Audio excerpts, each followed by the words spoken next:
విజయశ్రీ గారు నమస్కారం అండి. నమస్కారం శ్రీలక్ష్మి గారు. విజయశ్రీ గారు, మనం శ్రీ లలిత అష్టోత్తర శతనామావళిలో 57 నామాలు పూర్తి చేసుకున్నాం. 58వ నామంలో విశేషం ఏంటండి? అన్నీ విశేషవంతమైన నామాలేనండి. అవునండి, అద్భుతమైన నామాలు. అమ్మ నామాలు కదా. అమ్మలో ఏది బాగుంది అంటే ఏం చెప్తాం? ఆపాదమస్తకం. అమ్మ అమృతప్రాయంగా ఉంటుంది. అవునండి, ఆ అమ్మతనం ప్రతి అణువులోనూ ఉంటుంది. అలాగే ప్రతి నామంలోనూ ఆవిడ యొక్క విశేషాలు అద్భుతమైన వివరణతో ఉంటాయి. అందుకనే కదండి 108 నామాలను కూర్చి ఒక మాలలాగా చేసి మనకి అందించారు మహర్షులు. ఇక్కడ అమ్మవారు ఎక్కడ కూర్చుందో ఇంతకుముందు చెప్పారు. చింతామణి గృహ మధ్యస్థాయే నమో నమః అన్నారు 56వ నామంలో. మళ్ళీ ఇక్కడ ఏం చెప్తున్నారు? మహాపద్మాటవి మధ్యస్థాయే నమో నమః. మహాపద్మాటవి మధ్యస్థాయే నమో నమః. అంటే పద్మాలు ఉన్నాయి, అవి మహాపద్మాలు. అది కూడా అటవీ అంటే సాధారణంగా అందరూ అడవిని అర్థం చెప్తుంటారు, కానీ సంస్కృతంలో అటవీ ప్రాంతము అని కూడా ఇప్పుడు మన తెలుగులో రాస్తూ ఉంటారు. అట్టు అంటే సంచరించడం, తిరగటం. అట్టు అంటే తిరిగే ప్రదేశాన్ని అటవీ అంటారు. సో మహాపద్మాటవి మధ్యస్థాయే నమో నమః అంటే మహాపద్మాలు ఉన్నాయి. మహాపద్మాలు అంటే మహా అంటే ఇప్పుడు పద్మానికి 100 రేకులు ఉన్నాయనుకోండి, మహా అంటే 4 ఇంతలు వేసుకోవాలి. అప్పుడు 4 ఇంతల అంటే 400 రేకులు ఉన్న పద్మము అని అర్థం పెట్టుకోవాలి అనుకున్నా కూడా, ఇక్కడ పద్మము అంటే అసంఖ్యాకమైనటువంటి రేకులు కలదే అని అర్థమే తీసుకోవాలి. శాస్త్రం అంటే ఇది కూడా అనేకం. ఇక్కడ మహాపద్మాటవి, మహాపద్మాలు ఉన్నటువంటి చోట అమ్మవారు సంచరిస్తూ ఉంటుంది. అక్కడ మధ్య భాగంలో మహాపద్మాటవి మధ్య అంటే ఎన్నో వేల మహాపద్మాలు ఉన్న చోట మధ్యలో ఆవిడ సంచరిస్తూ ఉంటుంది. అంటే ఇటు కొన్ని అసంఖ్యాకంగా ఉన్నాయి, ఇటు కొన్ని అసంఖ్యాకంగా ఉన్నాయి మహాపద్మాలు. దాని మధ్యలో ఆవిడ సంచరిస్తూ ఉంటుంది. మహాపద్మాటవి మధ్య నివాసాయే నమో నమః. నామం ఇప్పుడు మహాపద్మాలు అంటే మనం రకరకాలుగా చెప్పుకోవాలి. అంటే ఒకటేమో పద్మము అంటే పుష్పజాతిగా చెప్పుకోవాలి. ఇక్కడ రెండో విషయం ఏంటంటే పద్మాలు అంటేనంటే అసలు పద్మము పట్టుకొని ప్రతి దేవత ఎందుకు ఉంటుందంటే, పద్మము ఒక జ్ఞానానికి ప్రతీక. పద్మము ఒక మోక్ష ద్వారానికి సోపానం, మోక్షానికి కూడా. అందుకని ఆవిడ మరి ఊరికే ఎందుకు తిరుగుతోంది? అది మోక్షానికి సాధన కాకపోతే. శ్రీమాత అంతటి మహాతల్లి మహాపద్మాటవి మధ్య నివాసాయే నమో నమః అంటే ఆవిడ అక్కడ నివసించడము, అటవి సంచరించడము, అక్కడే తిరుగుతూ అక్కడే నివసిస్తోంది ఆవిడ. ఎక్కడ నివసిస్తోంది అయ్యా అంటే మహాపద్మాలు. ఆ మహాపద్మాలు అసంఖ్యాకమైనటువంటి రేకులతో ఉన్నాయి. ఆ రేకుల మీద నీటి బిందువులు ఆ రేకులను ఎప్పుడు స్పృశించవు, కిందకి జారి పడిపోతూనే ఉంటాయి. దాంట్లోనే మోక్ష మార్గం ఉంది. అదెలా అంటారు అంటే మరి ఎన్ని రకాలైనటువంటి కర్మలు మన చుట్టుకున్నా ఆ కర్మలు మన అంటవు అమ్మవారి నామస్మరణ చేస్తే. అందుకని ఆవిడ మహాపద్మాటవి సంచారం చేస్తూ మనకి పరోక్షంగా ఆ విషయాన్ని చెప్తోంది. ఇప్పుడు అమ్మవారు ఒక పని చేసింది అంటే అది తన భక్తులకి ఉపయోగకరంగా మోక్షదాయకంగానే ఉంటుందండి. ఎప్పుడు ఆవిడ ఒంటి నిండా కరుణే. ఆవిడ ఒంటి నిండా కరుణే, కన్నుల్లోనే కాదు, ఒంటి నిండా ఆవిడకి కరుణే. ఆవిడ ఆపాదమస్తకం కరుణ. మనం ఎదురుకు చెప్పుకున్నట్టుగా ఆ మూక కవి కాచన విహరతి కరుణ అన్నాడు. ఒక కరుణ అనేది ఒక వ్యక్తిలాగా తిరుగుతోంది కాంచీపురంలో. కాచన విహరతి కరుణ అన్న విహరిస్తోంది కరుణ. అంత అద్భుతంగా విహరిస్తున్నటువంటి కరుణ ఎవరయ్యా అంటే ఆ కంచి కామాక్షి ఇక్కడ శ్రీమాత. ఈ శ్రీమాతే మహాపద్మాటవి మధ్య నివాసాయే నమో నమః. అంటే కరుణాస్వరూపం అనేది మహాపద్మాల మధ్య ఒక శ్రీమాత లాగా నివాసము విహారము రెండు జరుగుతుంది. ఆవిడ విహరిస్తూ అక్కడే నివసిస్తోంది.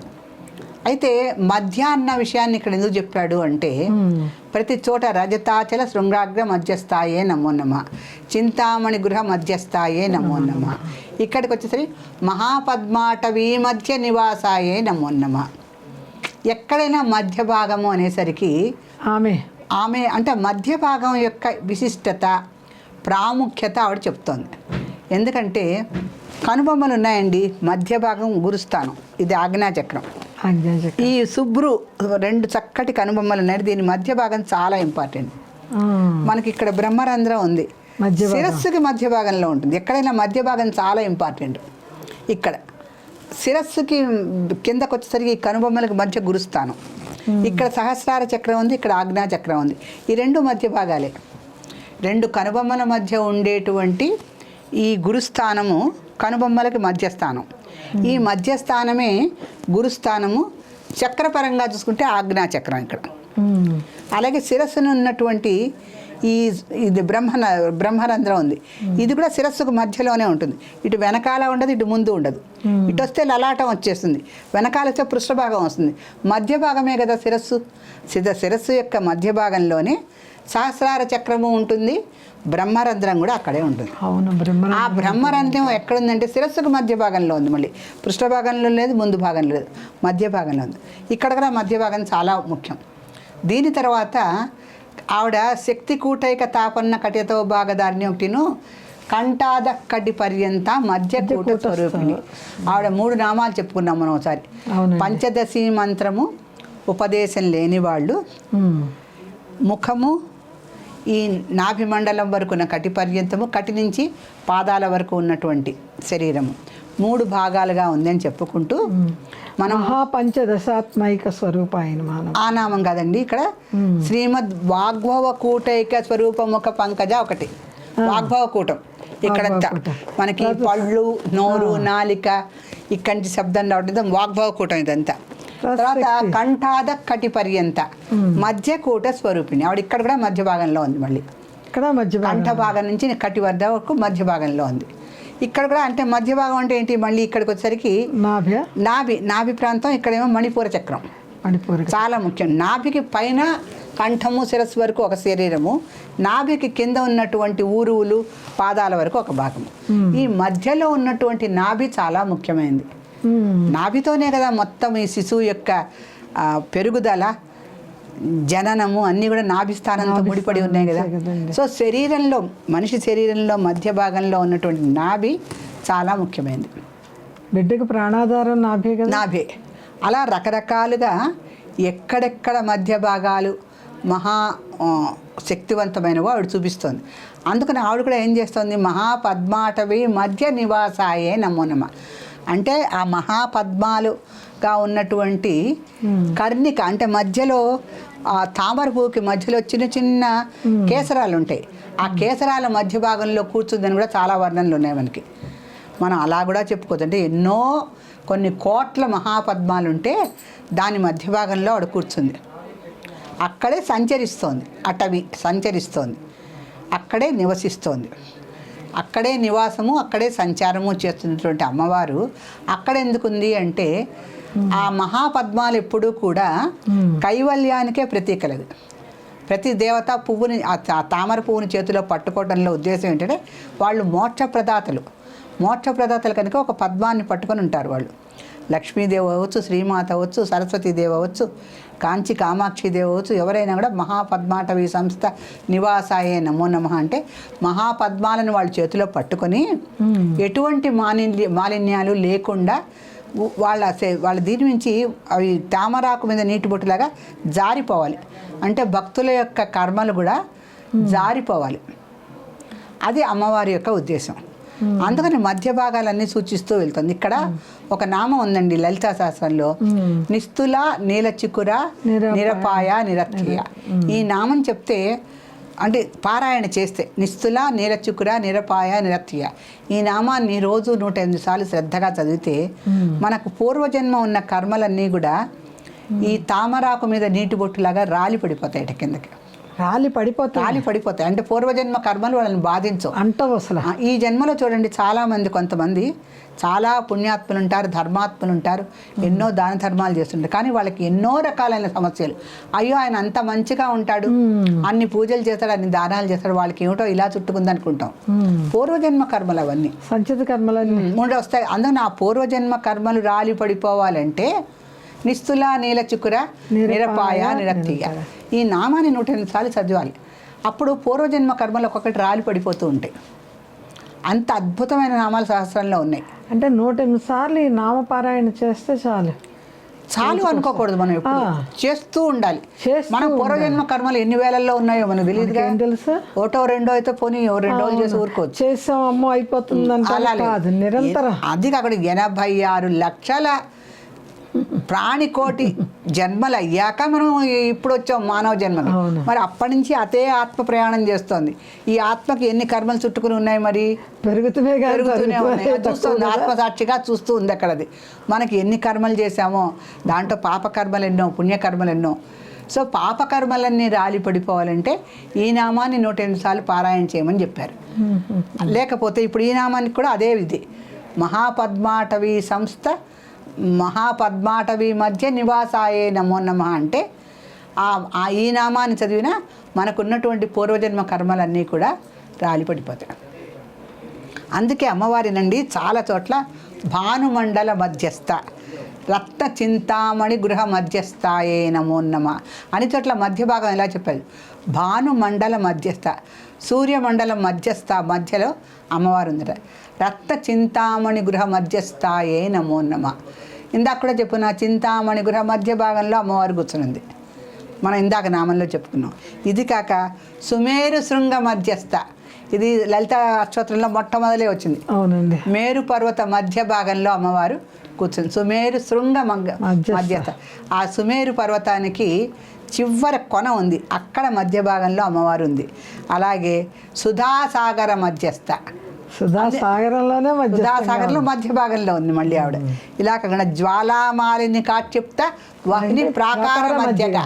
చూడండి, ఈ అమ్మవారిని జ్వాలామాలల మధ్యలోంచి ఊరేగించి తీసుకెళ్తూ ఉంటారు. అవునండి. అది మన ఇది ఒక నామం ప్రకారం అలా చెయ్యాలి అమ్మవారి ఊరేగింపు. జ్వాలాతోరణం జ్వాలామాలిని కాక్షిప్త వహ్ని ప్రాకార మధ్యగా. ఆ జ్వాలామాలలు ఉంటే అక్కడున్న అగ్ని మధ్య భాగంలో అమ్మవారు ఉంటుంది మళ్ళీ. జ్వాలామాలిని కాక్షిప్త వహ్ని ప్రాకార మధ్యగా, ప్రాకారంలో మధ్యగా. ఆ జ్వాలామాలలు ప్రాకారాన్ని అంతా ఇలా పెట్టి అమ్మవారిని ఊరేగిస్తూ ఉంటారు. అక్కడ మధ్య మళ్ళీ వహ్ని ప్రాకారం, వహ్ని అంటే అగ్ని, అక్కడున్నటువంటి అగ్ని మధ్య భాగంలో అమ్మవారు ఉందట మళ్ళీ.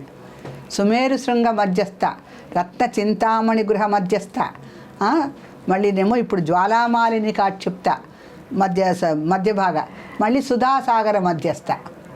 ఇన్ని చోట్ల మధ్య భాగంలో ఉంటూ మామూలుగా అందరూ ఇప్పుడు పురాతన నుంచి వస్తుంది, జ్వాలాతోరణాల నుంచి వస్తాను. జ్వాలాతోరణంలోంచి వస్తానికి కూడా ఒక బలమైన కారణం ఉండి ఉంటుంది. అమ్మవారికి జ్వాలామాలిని కాక్షిప్త అన్ని ప్రాకారం మధ్యగా అంటే జ్వాలామాలిని అమ్మవారి పేరే. జ్వాలామాలిని అమ్మవారి పేరే తిథి పేర్లలో వస్తుంది. నిత్య తిథి దేవతల్లో విజయే మంగళే జ్వాలామాలిని వస్తుంది. నిత్య తిథి దేవతల్లో అదొక పేరు. అందువల్ల అమ్మవారికి ఆ జ్వాలామాలినిగా ఉంటుంది కనుక ఆ జ్వాలామాలల మధ్యలోంచి అమ్మవారిని తీసుకెళ్తారు. ఆ జ్వాలామాలల మధ్యలోంచి అమ్మవారిని తీసుకెళ్ళేటప్పుడు అక్కడున్నటువంటి అగ్ని మధ్య భాగంలో అమ్మవారు ఉంటుంది. జ్వాలామాలిని కాక్షిప్త వహ్ని ప్రాకార మధ్యగా, సుధాసాగర మధ్యస్థ, సుమేరు శృంగ మధ్యస్థ, చింతామణి గృహ మధ్యస్థ, ఇలా అనేక రకాలుగా ఉండి ఇంకా అన్నిట్లోకి సుధాబ్ది మణిద్వీప మధ్యవర్తిన్యై నమో నమః. ఇది కూడా సుధాబ్ది పాల సముద్రం మధ్యలో ఉండి చుట్టూతా చింతామణులతో నిరుబ్ధమైన గృహ మధ్య భాగంలో కూడా అమ్మవారే ఉంది. అన్నిట్లోకి చక్రరాజ మహాయంత్ర మధ్యవర్తిన్యై నమో నమః. దీన్ని మించిన నామేలు చక్రరాజ మహాయంత్ర మధ్యవర్తిన్యై నమో నమః. శ్రీచక్రరాజం ప్రపంచం మొత్తంలోకి అటువంటి అద్భుతమైనటువంటి శక్తి గల చక్రమే లేదని ప్రపంచం మొత్తం ఒప్పుకుంది.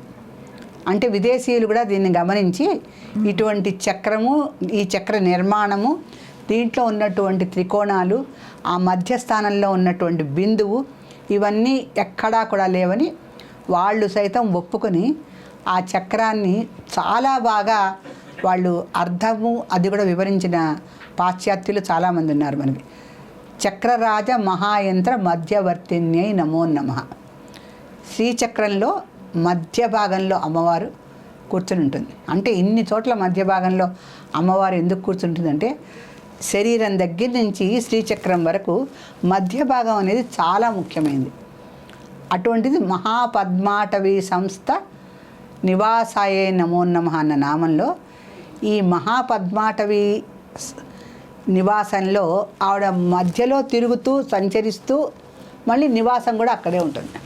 అటవీ అంటేనే సంచరించడము, నివాసం అంటే అక్కడే ఉంటాం. ఇక్కడ కూడా మధ్య మహాపద్మాటవి మధ్య అని చెప్పినప్పుడు ఆ పద్మాల మధ్య భాగంలో అమ్మవారు ఉంది. పద్మానికి అసంఖ్యాకమైనటువంటి రేకులు ఉన్నాయి. ఆ రేకుల మధ్యలో కర్ణిక ఉంది. ఆ కర్ణిక మధ్యలో శివ కామేశ్వరుడితో కలిపి ఆవిడ శివ అని ఉంటుంది. కామేశ్వర కామేశ్వరి దేవతలు ఇద్దరు కలిపి రాకాచంద్రుడి యొక్క అద్భుతమైన అమృత ప్రవాహం కురిపిస్తూ వాళ్ళ పాదాల మీద తడుపుతూ ఉంటే అక్కడ శ్రీమాత సదాశివుడు కలిసి అక్కడ ఎప్పుడు నివాసం చేస్తుంటారు. చివరి మోక్షస్థానం అదే మనకి. సో ఆ రకంగా మహాపద్మాటవి సంస్థ నివాసాయే నమో నమః అంటే ఈ మధ్య భాగాన్ని చెప్పకుండానే ఈ నామంలో చాలా అద్భుతంగా వర్ణించారు. శ్రీమాత్రే నమః. శ్రీమాత్రే నమః.